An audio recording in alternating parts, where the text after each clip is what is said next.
BSK platform पर मैं अमन खटकड़ हार्दिक अभिनंदन करता हूं आप सभी का। आशा करता हूं आप बहुत अच्छे होंगे और आने वाले कम्पिटिटिव एग्जाम की तैयारी आप अच्छे तरीके से कर रहे होंगे। साथियों, बीएसके प्लेटफॉर्म के ऊपर आपको करंट अफेयर के साथ साथ में महान व्यक्तित्व और मोटिवेशन मिलता रहता है। अगर आप चैनल के ऊपर नए हो तो चैनल को सब्सक्राइब कीजिएगा, शेयर करना ना भूलिएगा। अगर आपको वीडियो अच्छी लगे तो लाइक भी कीजिएगा और कमेंट बॉक्स में जरूर बताइएगा कि आपको वीडियो कैसी लगे। तो चलिए स्टार्ट करते हैं। आज हम डिस्कस करने वाले हैं 13 मई 2024 से लेकर 20 मई 2024 का इंपॉर्टेंट करंट अफेयर के बारे में। तो चलिए स्टार्ट करते हैं बिना टाइम वेस्ट किए। भारतीय वायुसेना ने कहां पर एयर ड्रॉप स्वदेशी मोबाइल हॉस्पिटल भीषम क्यूब का परीक्षण किया है? तो याद रखना आपने, जो भीषम क्यूब का जो परीक्षण किया है भारतीय वायुसेना के द्वारा, ये कहाँ पे किया है? तो ऑप्शन है आपके समक्ष, नई दिल्ली के अंदर किया है, आगरा के अंदर किया है, या जयपुर के अंदर किया है, या पटना के अंदर किया है। तो जरूर बताइएगा आप कमेंट बॉक्स में। इसका जो राइट आंसर रहेगा वो रहेगा आगरा।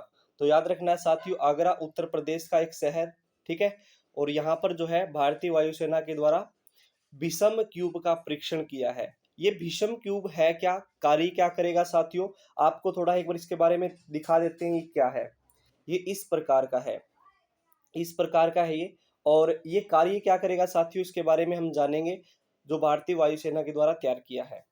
इसका जो उद्देश्य है मेनली वो क्या है, अगर कोई आपदा हो जाती है, ठीक है, या फिर युद्ध की जो है स्थिति पैदा हो जाती है, कोई आपदा आ जाती है, बाढ़ आ जाती है, भूकंप आ जाता है, या फिर और भी बहुत सारी बीमारियां हैं जो फैल जाती हैं, ठीक है, या युद्ध की स्थिति पैदा हो जाती है, तो उस टाइम पर जो है युद्ध की स्थिति पैदा हो जाने के बाद जो भी व्यक्ति ग्रस्त है, बहुत ही बड़ी बीमारी से पीड़ित है वो, तो उसको जो है यहाँ पे इस भीषम क्यूब के जरिए उनको जो है इलाज उपलब्ध करवाया जाएगा। ठीक है जी, इनका जो है जल्द से जल्द इलाज दिया जाएगा उनको भीषम क्यूब के जरिए। ठीक है जी, आशा करता हूं आपको ये समझ में आ चुका होगा साथियों। ठीक है, उसके बाद हम चलते हैं साथियों नेक्स्ट क्वेश्चन की ओर। हाल ही में भारत के 85वें ग्रैंड मास्टर कौन बने हैं? तो 85वें ग्रैंड मास्टर कौन बने हैं, याद रखना है आपने। आपके सामने ऑप्शन है विदित गुजराती, मुकेश डी, वैशाली रमेश बाबू, या पी सायम निखिल। तो याद रखना है आपने, इसका जो राइट आंसर रहेगा वो क्या रहेगा? तो इसका जो राइट आंसर रहेगा वो रहेगा पी सायम निखिल। 85वें ग्रैंड मास्टर बने हैं साथियों भारत के। और कहाँ से बिलोंग करते हैं पी सायम निखिल? तो तमिलनाडु राज्य से बिलोंग करते हैं, तमिलनाडु राज्य से। अगर बात की जाए बच्चों यहाँ पे तमिलनाडु की, तो तमिलनाडु के मुख्यमंत्री कौन है वर्तमान समय में? तो तमिलनाडु के जो मुख्यमंत्री हैं उस व्यक्ति का नाम है एम के स्टालिन। एम के स्टालिन यहाँ के मुख्यमंत्री रहेंगे और यहाँ की जो कैपिटल रहेगी, कैपिटल का नाम रहेगा चेन्नई। ठीक है जी, अब बात की जाए बच्चों ग्रैंड मास्टर की। जो ग्रैंड मास्टर की उपाधि है ये किस लिए दी जाती है? ठीक है, तो शतरंज के अंदर एक सर्वोच्च उपाधि है जिसको हम क्या बोलते हैं? ग्रैंड मास्टर बोलते हैं। क्या बोलते हैं मेरे प्यारे बच्चों? ग्रैंड मास्टर बोलते हैं। जो विश्व चैंपियन उपाधि के ठीक नीचे होता है ग्रैंड मास्टर। ठीक है, अगर बात की जाए शतरंज के अंदर तो 1988 की बात है। 1988 में भारत के जो पहले ग्रैंड मास्टर बने थे वो कौन बने थे? तो भारत के जो पहले ग्रैंड मास्टर बने थे वो कौन बने थे? तो इसका जो राइट आंसर रहेगा वो रहेगा विश्वनाथन आनंद। विश्वनाथन आनंद जो है ये भारत के पहले ग्रैंड मास्टर बने थे। 1988 की बात है। अगर मैं यहाँ पे बात करता हूँ भारत की पहली महिला ग्रैंड मास्टर कौन बनी, तो भारत की जो पहली महिला ग्रैंड मास्टर बनी थी वो थी कोनेरू हम्पी। कोनेरू हम्पी, ठीक है जी, कोनेरू हम्पी। कोनेरू हम्पी जो है ये भारत की पहली ग्रैंड मास्टर बनी थी। और याद रखना है साथियों, ये 15 साल की उम्र में बनने वाली ग्रैंड मास्टर थी। तो याद रखना आपने, सबसे कम उम्र में बनने वाली दुनिया की ग्रैंड मास्टर कौन है? तो याद रखना आपने कोनेरू हम्पी। और इनका जो संबंध है भारत देश से है। और याद रखना है साथियों, अगर मैं बात करता हूँ यहाँ पे अंतर्राष्ट्रीय अंतर्राष्ट्रीय महिला की, तो 1979 की बात है। 1979, 1979 की बात है। तो 1979 में पहली भारतीय अंतर्राष्ट्रीय महिला, ठीक है, जिसका नाम है जयश्री खादीकर। जयश्री खादिकर जो है भारत की नहीं अंतर्राष्ट्रीय ग्रैंड मास्टर बनी थी 1979 के अंदर। ठीक है, तो ये था ग्रैंड मास्टर से जुड़ा डाटा। आपको आशा करता हूं मैं समझ में आ चुका होगा। आप फोटो देख सकते हो पी सायम निखल की, तो याद रखना ये है पी सायम निखल, जो कि तमिलनाडु से बिलोंग करते हैं।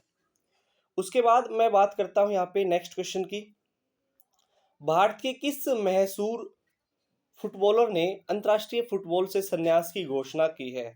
तो आपके समक्ष ऑप्शन है साथियों, सुनील छेत्री, सहल अब्दुल समद, लांगे माविया रालते, मनवीर सिंह। तो याद रखना है आपने, इसका जो राइट आंसर रहेगा वो क्या रहेगा? तो इसका जो राइट आंसर रहेगा साथियों वो रहेगा सुनील छेत्री। सुनील छेत्री जो है ये मशहूर फुटबॉलर हैं और याद रखना इन्होंने संन्यास की घोषणा की है हाल फिलहाल के अंदर। ठीक है, अगर मैं बात करता हूं यहाँ पे सुनील छेत्री की, तो सुनील छेत्री की सबसे पहले आप फोटो देखिएगा, ये है सुनील छेत्री जी। ठीक है, जिन्होंने हाल फिलहाल के अंदर जो है फुटबॉल से संन्यास लेने की घोषणा की है। इनका जन्म कब हुआ था? इनका जन्म हुआ था 3 अगस्त 1984 में। 3 अगस्त 1984 में इनका जन्म हुआ। कहाँ से बिलोंग करते हैं? तो आंध्र प्रदेश राज्य से बिलोंग करते हैं। कहाँ से बिलोंग करते हैं मेरे प्यारे बच्चों? आंध्र प्रदेश राज्य से बिलोंग करते हैं। और आंध्र प्रदेश के अंदर एक शहर जिसका नाम है सिकंदराबाद, सिकंदराबाद के रहने वाले हैं, एक फुटबॉलर हैं। और इन्होंने जो है अंतर्राष्ट्रीय स्तर पर सर्वाधिक गोले दागे और इसी के साथ जो है ये तीसरे स्थान पर रहे। अंतर्राष्ट्रीय स्तर पर भी इन्होंने बहुत सारे गेम खेले और इनको जो है फिर बाद में एशियाई नामित किया गया, एशियाई नामित। तो अगर पूछा जाए कि भारत के ऐसे फुटबॉलर जिनको एशियाई नामित किया गया, तो याद रखना आपने उस व्यक्ति का नाम है सुनील छेत्री। और सुनील छेत्री ने बहुत सारे जो है गोले दागे, सर्वाधिक गोले दागे, और अंतर्राष्ट्रीय स्तर की अगर बात की जाए तो इसका तीसरे नंबर पर स्थान आता है। ठीक है जी, आशा करता हूं आपको ये डाटा समझ में आ चुका होगा साथियों। हम चलते हैं नेक्स्ट क्वेश्चन की, और नेक्स्ट क्वेश्चन देखिएगा हमारा क्या है। फोन पे ने हाल ही में किस देश में यूपीआई सेवाओं की शुरुआत की है? फोन पे के द्वारा। अब जानने की बात हमारे लिए ये है कि जो फोन पे है उसने जो यूपीआई सेवाओं की जो शुरुआत की है वो किस देश के अंदर की गई है? नेपाल के अंदर की है, बांग्लादेश के अंदर की है, श्रीलंका के अंदर की है, या थाईलैंड के अंदर की है? तो इसका राइट आंसर रहेगा ऑप्शन नंबर सी, यानी कि श्रीलंका के द्वारा। श्रीलंका ने जो है फोन पे से हाल ही में जो है यूपीआई सेवाओं की शुरुआत की है। अब हम जान लेते हैं फोन पे के बारे में। जी, फोन पे है क्या? एक डिजिटल पेमेंट सेवा प्रदान करने वाली कंपनी है। डिजिटल लेन देन जो होता है, हमारा जो लेन देन होता है वो फोन पे से भी होता है, गूगल पे से भी होता है, पेटीएम से भी होता है। यहाँ पे बात चल रही है फोन पे की। तो फोन पे की जो शुरुआत हुई थी ये 2015 के अंदर हुई थी, यानी कि ये जो कंपनी बनाई गई थी साल 2015 के अंदर बनाई थी, इसकी स्थापना हुई थी। और इसका जो हेड क्वार्टर है फोन पे का, वो कहाँ पे है? तो याद रखना है साथियों, इसका जो हेड क्वार्टर है वो है बेंगलुरु के अंदर। बेंगलोर के अंदर भाई, बेंगलुरु नहीं, बेंगलोर। ठीक है, बेंगलोर के अंदर है। और याद रखना है साथियों, इसकी जो स्थापना की गई वो किन व्यक्तियों के द्वारा की गई? जानने की बात आपके लिए ये इम्पोर्टेंट ये है। एक व्यक्ति है जिसका नाम है समीर निगम, समीर निगम। दूसरे व्यक्ति हैं राहुल चारी, और तीसरे एक व्यक्ति हैं बुर्जिन इंजीनियर। ठीक है, समीर निगम, राहुल चारी और बुर्जिन इंजीनियर ने इसकी जो है स्थापना की साल 2015 के अंदर। और फोन पे जो कि हाल ही में जो है श्रीलंका ने जो है फोन पे की जो है यहाँ पे यूपीआई सेवाओं की शुरुआत कर दी गई है। ठीक है, लेटेस्ट क्वेश्चन है। अगर मैं बात करता हूँ यहाँ पे कब की है, तो 15 मई 2024 को, 15 मई 2024 की लेटेस्ट न्यूज है ये। उसके बाद हम चलते हैं साथियों नेक्स्ट क्वेश्चन की ओर। फेडरेशन कप 2024 में नीरज चोपड़ा ने स्वर्ण पदक जीता, इसका आयोजन कहाँ किया गया? तो इसका जो आयोजन किया गया साथियों, याद रखना आपने, फेडरेशन कप 2024 जो कि नीरज चोपड़ा ने जीता है स्वर्ण पदक इसमें। तो इसका जो आयोजन किया गया वो कहाँ पे किया गया है? गुवाहाटी के अंदर किया गया है, या शिमला के अंदर किया गया है, या पटना के अंदर किया गया है, या भुवनेश्वर के अंदर किया गया है? ठीक है, तो इसका जो राइट आंसर रहेगा साथियों वो रहेगा ऑप्शन नंबर डी, यानी कि भुवनेश्वर के अंदर। भुवनेश्वर ओडिशा राज्य की कैपिटल है साथियों। ओडिशा की अगर बात की जाए तो आज के समय पर हमारे देश की जो महामुहिम राष्ट्रपति हैं द्रौपदी मुर्मू, उनका भी संबंध ओडिशा राज्य से ही है और वो ओडिशा की जो कैपिटल है वो भुवनेश्वर है, जहाँ पे फेडरेशन कप 2024 का आयोजन किया गया है। आप फोटो में देख रहे होंगे साथियों, ये है नीरज चोपड़ा। नीरज चोपड़ा नीरज चोपड़ा ये वही व्यक्ति हैं जिन्होंने ओलंपिक के अंदर भी देश दुनिया का, हमारे भारत देश का परचम लहराया है। इन्होंने जो भाला फेंका था जेवलिन थ्रो, वो 87.58 मीटर दूर तक फेंका था। 87.58 मीटर दूर, यानी कि ओलंपिक के अंदर इन्होंने स्वर्ण पदक जीता। और फेडरेशन कप की अगर बात की जाए तो उसमें हाल फिलहाल के अंदर वो भी स्वर्ण पदक ही जीता है। ठीक है। नीरज चोपड़ा की अगर बात की जाए साथियों, तो एथलेटिक्स फेडरेशन कप 2024 में नीरज चोपड़ा ने जेवलिन थ्रो टूर्नामेंट में गोल्ड मेडल जीतकर भारत का परचम लहरा दिया गया है। अगर मैं बात करता हूं, इन्होंने जो है फेडरेशन कप के अंदर, जो एथलेटिक फेडरेशन कप हुआ उसमें जो है कितने मीटर दूर तक जो है इन्होंने भाला फेंका, तो याद रखना आपने 82.27 मीटर तक। ठीक है, 82.27 मीटर तक जो है इन्होंने भाला फेंका और इसमें जो है इन्होंने भारत का परचम लहरा दिया और इसका जो स्थान आया है वो सर्वप्रथम आया है और नीरज चोपड़ा जो है इनको गोल्ड मेडल प्रदान किया गया है। अगर मैं बात करता हूँ नीरज चोपड़ा के साथियों, तो याद रखना आपने नीरज चोपड़ा का जो संबंध है वो हरियाणा के पानीपत जिले से बिलोंग करते हैं।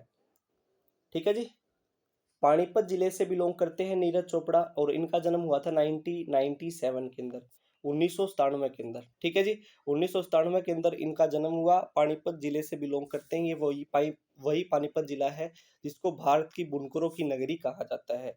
भारत की बुनकरों की नगरी, हरियाणा की बुनकरों की नगरी पानीपत जिले को ही कहा जाता है। और याद रखना साथियों, ऐतिहासिक युद्धों की नगरी भी पानीपत जिले को ही कहा जाता है। अगर मैं बात करता हूँ पानीपत जिले का, तो पानीपत जिले का जो गठन किया गया था वो 1989 के अंदर किया गया था। 1989 के अंदर हमारे हरियाणा के 4 जिले बने थे, कैथल, पानीपत, यमुनानगर और रेवाड़ी। ये 4 जिले बने थे, इसमें से पानीपत भी एक था। ठीक है जी, 1 नवंबर 1989 को। तो चलिए साथियों नेक्स्ट क्वेश्चन की ओर चलते हैं। देखिएगा नेक्स्ट क्वेश्चन हमारा क्या रहेगा। कान फिल्म महोत्सव 2024 में भारतीय पेवेलियन का उद्घाटन किया गया। इसका आयोजन कहाँ किया जा रहा है? फ्रांस के अंदर किया जा रहा है, कनाडा के अंदर किया जा रहा है, जर्मनी के अंदर किया जा रहा है या ऑस्ट्रेलिया के अंदर किया जा रहा है? तो याद रखना है साथियों, इसका जो राइट आंसर रहेगा वो रहेगा ऑप्शन नंबर ए, फ्रांस के अंदर। ऑप्शन नंबर ए राइट आंसर रहेगा साथियों, फ्रांस के अंदर इसका उद्घाटन किया जा रहा है। ठीक है जी। कान फिल्म महोत्सव है क्या और कब से कब तक इसका आयोजन किया जा रहा है साथियों? तो याद रखना आपने 25 से 25 मई 2024 के बीच में कान फिल्म महोत्सव का आयोजन किया जा रहा है। और इस फिल्म महोत्सव की खास बात क्या रहेगी साथियों, क्यों ये आयोजन किया जा रहा है? तो इस महोत्सव में भाग लेने वाले दुनिया भर के प्रतिष्ठित गणमान्य व्यक्ति और प्रतिनिधि, फिल्में, हस्तियों और जो निर्माताएं हैं, जो निर्देशक हैं, जो खरीदार हैं, जो बिक्री एजेंट हैं, उनके साथ जो है जुड़ने का मौका मिल सकेगा। और इसमें विभिन्न सत्रों पर रचनात्मक अवसरों के साथ ही रचनात्मक प्रतिभाओं का प्रदर्शन भी किया जाएगा। यानी कि बहुत सारे ऐसे निर्माता हैं जिन्होंने बहुत सारी ऐसी फिल्में निकाली हैं। ठीक है, बहुत सारे निर्देशक हैं, खरीदार हैं, बिक्री एजेंट हैं, उनके साथ जो है एक मिलने का जो है यहाँ पे मौका मिल सकेगा, यानी कि उनके साथ जुड़ने का मौका मिलेगा। तो इसलिए जो है ये कान फिल्म महोत्सव मनाया जा रहा है साथियों। आशा करता हूँ आप सभी को ये समझ में आ रहा होगा। चलिए नेक्स्ट क्वेश्चन की ओर चलते हैं। अगर साथियों आपने करंट अफेयर पसंद आ रही है तो चैनल को सब्सक्राइब करना ना भूलिएगा। ये करंट अफेयर आपके लिए बहुत ही बेनिफिशियल रहेगी आपके कम्पिटिटिव एग्जाम के लिए। चलिए नेक्स्ट क्वेश्चन की ओर चलते हैं। पूर्व सैनिक कल्याण विभाग ने कहाँ समाधान अभियान का आयोजन किया है? तो समाधान अभियान का जो आयोजन किया है साथियों, ये कहाँ पर किया है? तो option number A Jaipur, option number B Gandhinagar, Varanasi या फिर दार्जिलिंग। तो इसका राइट आंसर क्या रहेगा साथियों? इसका जो राइट आंसर रहेगा वो रहेगा दार्जिलिंग के अंदर। Option number D right answer क्या रहेगा? दार्जिलिंग रहेगा। दार्जिलिंग पश्चिम बंगाल का एक शहर जहां पर समाधान अभियान का आयोजन किया गया साथियों। ठीक है, और क्यों किया गया है, इसका रीजन क्या रहेगा साथियों, किसके लिए किया गया है, तो जो भूतपूर्व सैनिक है उनके लिए किया गया है। और इसका ये जो विभाग रहेगा पूर्व सैनिक कल्याण विभाग, यहाँ के जो निर्देशक है उस व्यक्ति का नाम है नितेन चंद्रा, डॉक्टर नितेन चंद्रा, डॉक्टर नितेन चंद्रा। नितेन चंद्रा ने जो है इस अभियान को हरी झंडी दी है। और ये अभियान कार्य क्या करेगा साथियों, जो भूतपूर्व सैनिक होते हैं उनके कल्याण के लिए, उनके कल्याण के लिए, उनकी भलाई के लिए ये कार्य किया जाएगा, जो भूतपूर्व सैनिक है। और इस अभियान को शुरू कब किया गया है नितेन चंद्रा के द्वारा, तो याद रखना आपने 15 मई 2024 को, 15 मई 2024 को नितेन चंद्रा के द्वारा समाधान अभियान को शुरू किया गया दार्जिलिंग के अंदर, जो कि पश्चिम बंगाल का एक शहर है। ठीक है, चलिए साथियों नेक्स्ट क्वेश्चन की ओर चलते हैं। आशा करता हूं आपको ये भी समझ में आ चुका होगा। दुनिया का पहला 6G प्रोटोटाइप डिवाइस किस देश ने पेश किया है? दुनिया का पहला 6G प्रोटोटाइप डिवाइस किस देश ने पेश किया है? ऑप्शन नंबर ए चीन, option number B Japan, South Korea या जर्मनी। तो इसका जो राइट आंसर रहेगा साथियों वो रहेगा option number B Japan. Option number B Japan ने जो है 6G प्रोटोटाइप डिवाइस किस जो है ये पेश किया है 6G। ठीक है जी, जापान ये वही देश है जो देश पर्यावरण और संस्कृति से जुड़ा हुआ एक देश है। ठीक है, और यहाँ पे जो है 6G को भी लॉन्च करने का कार्य किया गया है। ठीक है जी, अगर मैं बात करता हूँ यहाँ पे साथियों जापान की, तो जापान की जो कैपिटल रहेगी, कैपिटल का नाम रहेगा टोक्यो। और यहाँ के जो प्राइम मिनिस्टर हैं महामुहिम श्री फूमियो, महामुहिम श्री फूमियो जो है यहाँ के क्या रहेंगे साथियों, जापान के प्राइम मिनिस्टर रहेंगे, प्रधानमंत्री रहेंगे। और जो यहाँ के प्रेसिडेंट हैं वो है शिंजो आबे, शिंजो आबे यहाँ के प्रेसिडेंट रहेंगे यानी कि राष्ट्रपति रहेंगे। और यहाँ के जो प्रधानमंत्री हैं, प्रधानमंत्री का नाम है श्री फूमियो, श्री फूमियो जो है यहाँ के प्रधानमंत्री हैं। और यहाँ की जो कैपिटल रहेगी वो रहेगी टोक्यो। आशा करता हूँ आप सभी को समझ में आ चुका होगा। 6G लॉन्च करने वाला जो देश है हाल फिलहाल में वो जापान है। उसके बाद चलते हैं साथियों नेक्स्ट क्वेश्चन की ओर। केदारनाथ धाम यात्रा 2024 के सुचारू संचालन के लिए किस राज्य ने ऑपरेशन मर्यादा की शुरुआत की है? ऑपरेशन मर्यादा शुरू करने वाला जो राज्य है वो कौन सा राज्य है? और आपके सामने ऑप्शन है गुजरात, कर्नाटक, उत्तराखंड या हिमाचल प्रदेश। तो इसका जो राइट आंसर रहेगा वो रहेगा उत्तराखंड। आप थोड़ा दिमाग लगा के सोचो साथियों, केदारनाथ धाम कहाँ पे है? उत्तराखंड के अंदर है, तो उत्तराखंड की सरकार ही इसको शुरू करेगी। ठीक है, यहाँ पे बताया जा रहा है जो उत्तराखंड की जो पुलिस है उसने ऑपरेशन मर्यादा शुरू किया है। और इसके तहत तीर्थों और इसके आसपास अमर्यादित व्यवहार करने वालों पर जो है कार्रवाई की जाएगी। अगर कोई व्यक्ति जो है गलत व्यवहार करता है किसी के साथ तो उसके ऊपर जो है सख्त कार्रवाई करने का काम किया जाएगा।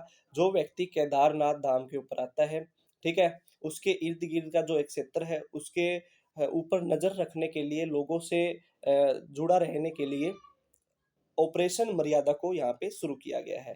उत्तराखंड की अगर बात की जाए तो पर्वतों की राजधानी किसको कहा जाता है? उत्तराखंड राज्य को कहा जाता है। उत्तराखंड की जो कैपिटल रहेगी, कैपिटल का नाम रहेगा साथियों देहरादून। और यहाँ के जो व्यक्ति हैं उस व्यक्ति का नाम है पुष्कर सिंह धामी। पुष्कर सिंह धामी यहाँ के मुख्यमंत्री रहेंगे। और पुष्कर सिंह धामी के द्वारा हाल फिलहाल के अंदर उत्तराखंड राज्य के अंदर एक अभियान और शुरू किया साथियों, पिरुल लाओ पैसे पाओ, पिरुल लाओ पैसे पाओ, पिरुल लाओ पैसे पाओ अभियान को शुरू करने वाला जो राज्य है वो भी उत्तराखंड राज्य है। ठीक है, पिरुल लाओ पैसे पाओ। और जो पिरुल लाओ पैसे पाओ का जो मुख्य उद्देश्य है वो क्या है? पिरुल का तात्पर्य क्या है? पिरुल का तात्पर्य ये है कि जो चीड़ के पेड़ होते हैं, जो चीड़ की पत्तियां होती हैं, ठीक है, और चीड़ की पत्तियों से क्या बनाया जाता है? चीड़ की पत्तियों से जो पशुओं के बिस्तर होते हैं, जो गद्दे वगैरह होते हैं वो बनाए जाते हैं। और जो उर्वरक होता है वो चीड़ की पत्तियों से बनाया जाता है। तो यहाँ पे मुख्यमंत्री पुष्कर सिंह धामी के द्वारा कहा गया कि आप जो है पिरुल लाओ पैसे पाओ, यानी कि पिरुल यानी कि जो चीड़ की पत्तियां हैं वो इकट्ठा करके आपसे एक संग्रहालय में लेके जाओ और वहां से आपको क्या मिलेगा? पैसा मिलेगा साथियों। तो पिरुल लाओ पैसे पाओ अभियान को शुरू करने वाली जो सरकार है वो फिलहाल कौन सी सरकार है साथियों? उत्तराखंड सरकार है। चलते हैं नेक्स्ट क्वेश्चन की ओर साथियों। नेक्स्ट क्वेश्चन देखिएगा क्या है हमारा। किस देश को महिला विश्व कप 2027 का मेजबान घोषित किया गया है? तो याद रखना है, महिला विश्व कप का जो मेजबान घोषित करने वाला जो देश है वो कौन सा देश है? तो आपके सामने ऑप्शन है ब्राजील, भारत, ऑस्ट्रेलिया या दक्षिण अफ्रीका। तो इसका जो राइट आंसर रहेगा वो रहेगा साथियों ब्राजील रहेगा। क्या रहेगा? ब्राजील रहेगा साथियों। तो साथियों आज की क्लास में हम इतना ही पढ़ने वाले हैं। ये था आपका 13 मई से 20 मई तक का इम्पोर्टेंट करंट अफेयर। अगर आपको क्लास अच्छी लगे तो साथियों चैनल को सब्सक्राइब कीजिएगा। कमेंट बॉक्स में जरूर बताइएगा, और आप कमेंट बॉक्स में ये भी बताइएगा कि आपको किस सब्जेक्ट की और अच्छे तरीके से तैयारी करनी है, तो हम उस सब्जेक्ट की क्लास भी यहाँ पे शुरू करने का काम करेंगे। साथियों मिलकर जो है हम काम करेंगे, और आप भी जो है सपोर्ट कीजिएगा। जय हिंद, वंदे मातरम, इंकलाब जिंदाबाद।